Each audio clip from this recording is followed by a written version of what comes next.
ഇല്ല, അവർ തന്നെ വ്യക്തമാക്കിയിട്ടുണ്ട്. അത് തീർത്തും അപര്യാപ്തമാണ് ഗവൺമെൻറ് നടത്തിയിട്ടുള്ള പ്രഖ്യാപനങ്ങൾ. അതിലവർക്ക് യാതൊരു തൃപ്തിയുമില്ല. സമരത്തിൻ്റെ രീതി പലപ്പോഴും സമര സംഘടനകൾ മാറ്റാറുണ്ട്. അവരാലോചിച്ചെടുത്ത തീരുമാനമാണ്. ഇനിയും അവരുടെ സമരം ജനങ്ങളുടെ പിന്തുണയോടെ, പ്രതിപക്ഷത്തിൻ്റെ പൂർണ്ണ പിന്തുണയോടെ ഇനിയും തുടരും. അതിൻ്റെ രൂപത്തിലും ഭാവത്തിലും ഒരുപക്ഷെ മാറ്റം ഉണ്ടാകും. അതിൽ ആശാ സമര നേതാക്കൾ പറയുന്നത് അവരുടെ സമരത്തിന്റെ വിജയമായിട്ടാണ് 1000 രൂപ കൂട്ടിയത്. അതേസമയം ധനകാര്യമന്ത്രി പറയുന്നത് അത് സർക്കാർ നേരത്തെ എടുത്ത തീരുമാനത്തിന്റെ ഭാഗമായിട്ട് അങ്ങനെ ഓണററി മുടക്കം കൂട്ടുന്നതെന്നൊക്കെയാണ്. അതായത് സർക്കാർ ഇപ്പോഴും സമരത്തെ തള്ളുകയാണ്. പ്രത്യേകിച്ച് സർക്കാർ ഈ സമരത്തെ അധിക്ഷേപിക്കാനും അവഗണിക്കാനുമാണ് ആദ്യം മുതൽ ശ്രമിച്ചത്.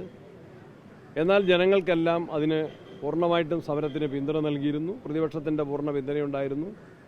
ആ സമരത്തിന് നേതൃത്വം കൊടുത്ത വനിതാ നേതാക്കന്മാരെ വ്യക്തിപരമായിട്ട് അവഹേളിക്കാൻ പോലുമാണ് CPM നേതാക്കന്മാർ തുനിഞ്ഞത്. അവർ തൊഴിലാളികൾക്കും പാവപ്പെട്ടവർക്കും പരിഗണന നൽകുന്നില്ല.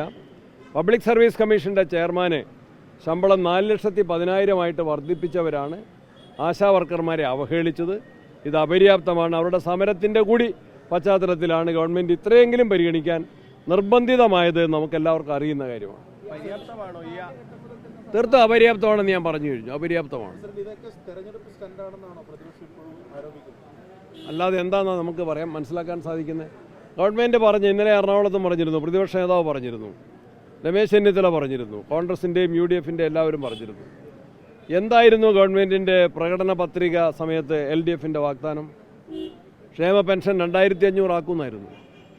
Rubber subsidy 250 ആക്കുന്നായിരുന്നു.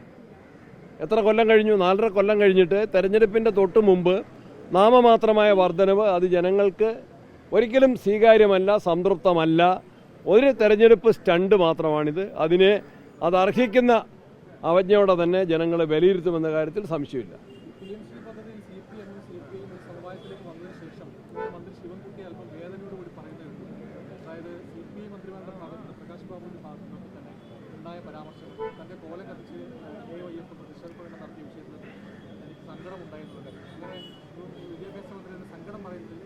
അത് പ്രധാന വിഷയത്തിൽ നിന്ന് ഒളിച്ചോടല.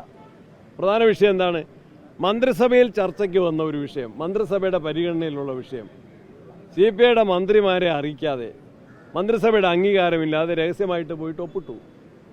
ആ ഒപ്പിട്ട പ്രധാന വിഷയത്തിൽ നിന്ന് മാറി സംസാരത്തിൻ്റെ ഭാഷയുടെ പ്രയോഗങ്ങൾ, വാക്കുകളുടെ അടിസ്ഥാനത്തിൽ പ്രതിഷേധിക്കാനും വേദനിക്കാനും. യഥാർത്ഥ വിഷയത്തിൽ മന്ത്രിക്ക് വേദനയുണ്ടോ? ശിവൻകുട്ടിക്ക് വേദനയുണ്ടോ?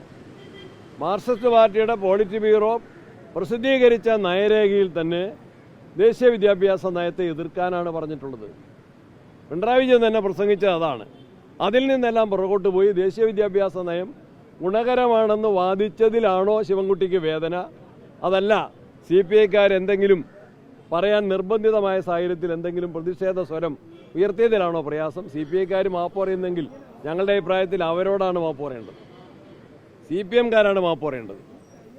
CPI ഇനിയെങ്കിലും അധിക വിധേയത്വം കാണിക്കാതിരിക്കുമെന്ന് ഞങ്ങൾ പ്രതീക്ഷിക്കുകയാണ്. പ്രസിഡന്റ്, ഈ PMശ്രീയിലെ മരവിപ്പിച്ചതോടുകൂടി ഈ ഫണ്ട് ഇപ്പോൾ കേന്ദ്രം തടയുകയാണ് എന്നുള്ള വാക്കുകളൊക്കെയാണ് വരുന്നത്. സംസ്ഥാനത്തിന് അത് ഒരു നഷ്ടം ആയി മാറുകയല്ലേ ചെയ്യുന്നത്? സംസ്ഥാനത്തിന് പൈസയ്ക്ക് ഒരു പ്രയാസമില്ലെന്നല്ലേ ധനകാര്യമന്ത്രി പറഞ്ഞേക്കുന്നത്? പൈസയ്ക്ക് ഒരു വിഷമമില്ലെന്നല്ലേ? കടം മേടിച്ചിട്ടല്ലേ കേരളത്തിലെ കാര്യങ്ങൾ ചെയ്യുന്നത്? കടപ്പത്രം അടക്കാനുള്ള അനുമതിയല്ലേ? കിബി എത്ര കോടി രൂപയായി? അപ്പോൾ ധനകാര്യമന്ത്രി മാറ്റി മറിച്ചും പറഞ്ഞാൽ അത് ജനങ്ങൾ സ്വീകരിക്കില്ല ഒരു കാരണവശാലും. ഒന്ന്, PMശ്രീയിൽ ഏകപക്ഷീയമായിട്ട് പിന്മാറാൻ സംസ്ഥാനങ്ങൾക്ക് സാധിക്കില്ല എന്ന് അതിൻ്റെ കരാറ് മാധ്യമങ്ങൾ തന്നെ വ്യക്തമാക്കിയിട്ടുണ്ട്. കരാറ് പ്രസിദ്ധീകരിച്ചുകൊണ്ട് തന്നെ സെൻറ്ററിനാണ് പിന്മാറണമെങ്കിൽ സെൻറ്ററിനാണ് അധികാരം, അല്ലെങ്കിൽ ആർബിട്രേഷൻ നടപടിയിലേക്കൊക്കെ കടക്കണം. ഇത് പിന്മാറാനല്ല, ഈ തെരഞ്ഞെടുപ്പ് വരെ ഒഴിവായി നിന്ന് ഒളിച്ചു കളിക്കാനുള്ളൊരവസരമാണ്. CPIക്കാർക്ക് ഞാൻ ഇന്നലെ പറഞ്ഞ പോലെ ഒരു മയക്കുവെടി വെച്ച് CPIക്കാരെ ഒന്ന് മയക്കി കടത്താനാണ്. ഇലക്ഷൻ വരെ, പഞ്ചായത്ത് ഇലക്ഷൻ കഴിയുമെങ്കിൽ അസംബ്ലി തിരഞ്ഞെടുപ്പ് വരിക, അതുവരെ പഠിക്കുക, പഠനം നീട്ടുക, കാര്യങ്ങൾ നീട്ടിക്കൊണ്ടുപോവുക. അതാണ് CPMൻ്റെ കുതന്ത്രം. കബളിപ്പിക്കലാണോ നടന്നത് CPI? ഞാൻ പറഞ്ഞത് കൂടുതൽ ഒന്നും പറയാനില്ല, എന്ന് മനസ്സിലാവും. ശബരിമല വിഷയം അതിരൂക്ഷമായി സർക്കാർ ദേവസ്വം ബോർഡ് ഉൾപ്പെടെ പ്രതിസന്ധിയിലേക്ക് വരുന്ന ഘട്ടത്തിലാണ് ഈ PMശ്രീ വിവാദം വരുന്നത്. അത് മുന്നണിയിൽ പോലും ചർച്ച ചെയ്യാതെ കേന്ദ്രവുമായി ഒപ്പിടുന്ന ഒരു സാഹചര്യം പോലും ഉണ്ടായി. സത്യത്തിൽ ആ ശബരിമലയിലുള്ള വലിയ കൊള്ള മറക്കാൻ വേണ്ടിയിട്ടുള്ള ഒരു മുന്നണി നാടകമാണ് ഇവിടെ നടന്നത്. ശബരിമലയിലെ കൊള്ള ആർക്കും മറയ്ക്കാൻ കഴിയില്ല, ആരും അത് മറക്കില്ല. അതിൻ്റെ അന്വേഷണം ഹൈക്കോടതിയുടെ നിയന്ത്രണത്തിലാണ്. എങ്കിൽ പോലും പൂർണ്ണമല്ല. ഗവൺമെൻറ്റിൻ്റെ ഇടപെടൽ അതിൻ്റെ അകത്ത് ഉണ്ടാകുന്നുണ്ട്. ഇതുപോലെ ഗുരുതരമായ ഒരു കളവ് നടന്നിട്ട്, കൊള്ള നടന്നിട്ട് പ്രതികളെ മുഴുവൻ പേരെ അറസ്റ്റ് ചെയ്യാൻ സാധിച്ചിട്ടില്ല, ചോദ്യം ചെയ്യാൻ സാധിച്ചിട്ടില്ല. കളവ് മുതൽ ശബരിമലയിലെ സ്വർണം കണ്ടെടുക്കാൻ സാധിച്ചിട്ടില്ല. നാമമാത്രമായ അന്വേഷണവും കണ്ടെത്തലുകൾ മാത്രമാണ് നടക്കുന്നത്. ഒന്നിൻ്റെയും മറവിൽ PM ശ്രീ വേറൊരു ഇഷ്യൂ, അതിൻ്റെ പേരിൽ ശബരിമല മറക്കാനോ ഒരു കാരണവശാലും ഇടയാവില്ല. അത് അതിൻ്റേതായ ഗൗരവത്തോടെ തന്നെ വിശ്വാസികളും കേരളത്തിലെ ജനങ്ങളും കേരളത്തിന് പുറത്തുള്ള ശബരിമല ഭക്തന്മാരും കാണുന്ന കാര്യത്തിൽ യാതൊരു സംശയമില്ല. പിന്നെ മാധ്യമങ്ങളെ ഓരോ സമയത്ത് നിങ്ങൾക്ക് ചൂടൻ വാർത്ത, പക്ഷേ ജനങ്ങളുടെ മനസ്സിൽ ചൂടാറാകാതെ നിൽക്കുന്ന വാർത്തകളും പ്രശ്നങ്ങളും ഉണ്ട്. അതിലൊന്ന് ഏറ്റവും രൂക്ഷമായിട്ടുള്ള ശബരിമല ഉൾപ്പെടെയുള്ളത് അതീവ ഗൗരവമേറിയ വിഷയങ്ങളാണ്.